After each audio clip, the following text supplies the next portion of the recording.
Okay, if you just finished part 2, you are now in part 3. It looks exactly the same because I'm going to just start by, from this page.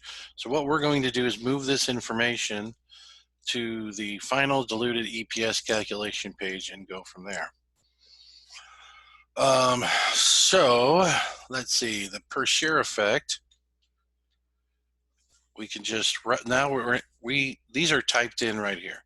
So now all we have to do, we don't have to use VLOOKUP because we ordered the per share effect rank.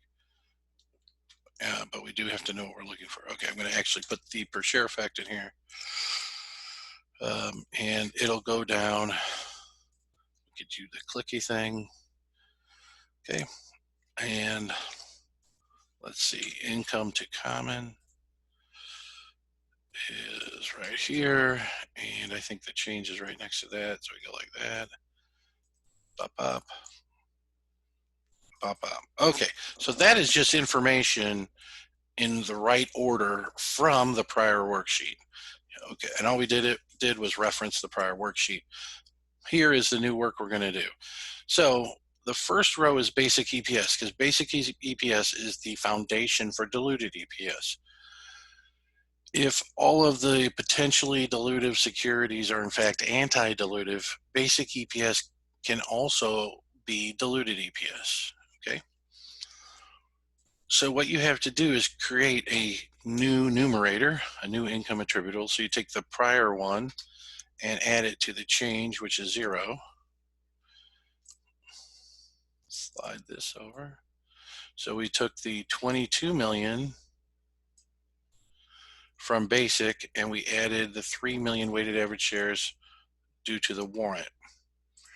All right, so now we can just take this all the way down and take this all the way down. And probably the thing to do is to add an if statement. Now for here, we can say as if this is less than 99. And that's why I'm saying it's good to use numeric indicators instead of words sometimes.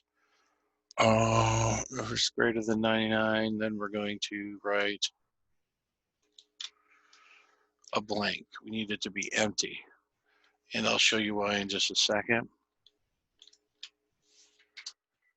Whoa. Oh, of course it's less than 99 if it's equal to 99. All right. Okay, so now we have an empty cell down here. I think I can,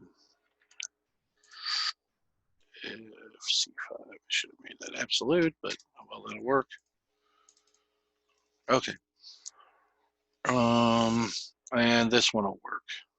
I left that there for you, but okay, and it's important that this be empty because what we're going to do for diluted EPS equals the minimum that you calculated. Okay. Well, let's see. Oh, equals min of these. All right. Now,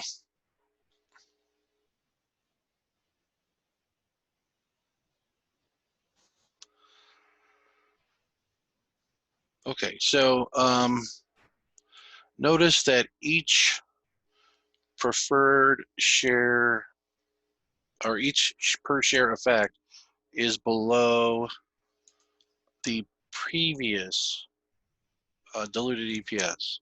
In some cases, it will increase, and it will only increase. So this is $1.88.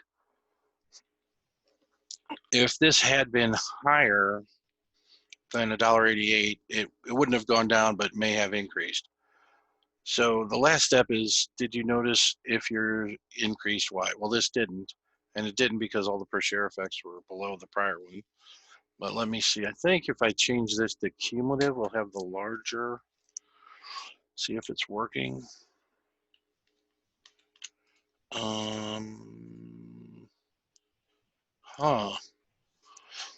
That's a little troubling because I have a per share effect here. Oh yeah, it did work. Excuse me, take it back. So it went from $1.66 to $1.74. So we knew that it couldn't go any lower than $1.66 because the per share effect of $2 is greater than $1.66.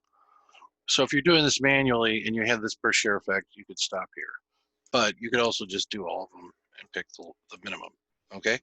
So this diluted EPS is $1.66, even though we calculated one at $1.74, including all the securities that were dilutive relative to basic. So that's why you go do this extra step, because GAAP is essentially wants to give the worst case scenario for existing shareholders. What would have happened if all the potentially dilutive securities that were just exercised that would just create the most potential impact? Okay, so $1.66 is that. So basic EPS was $1.99. Diluted EPS was $1.66. That's a pretty large difference, so you'd go investigate it if you're an investor. Okay, that's it. That's the whole project, and hopefully you were able to get through it without too much pain.